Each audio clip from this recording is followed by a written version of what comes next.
Tuluyan ang nagpaalam ang karakter ni Ivana Alawi sa programang Batang Quiapo.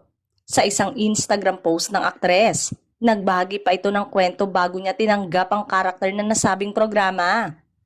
Nung una, inalok sa akin ng Batang Quiapo, isang malaking tanong ang pumasok sa isip ko. Bakit ako? Kaya ko ba to? Deserve ko ba to? Pero dala na ng aking tiwala sa ABS-CBN lalo na kay Tita Cory, Direk Coco at sa panalangin ko din. Tinanggap ko din.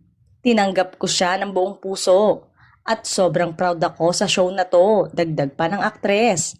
Matapos naman na masayang karanasan sa Batang Quiapo, pinasalamatan nito ang mga sumusuporta sa karakter niyang si Bubbles.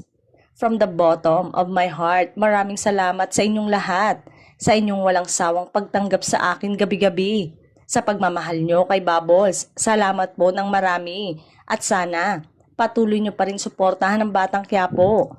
Dagdag pa nito, sa lahat ng bumubuo ng Batang Quiapo, mula kay Direk Coco, hanggang sa lahat ng mga artistang nakasama ko, technical staff, production staff, at sa mga utilities. Salamat sa pag-aalaga niyo sa akin. Samantala, ang tanong ng marami, sa pag-alis ni Ivana, sino naman kaya ang papalit bilang bagong love interest ni Tanggol?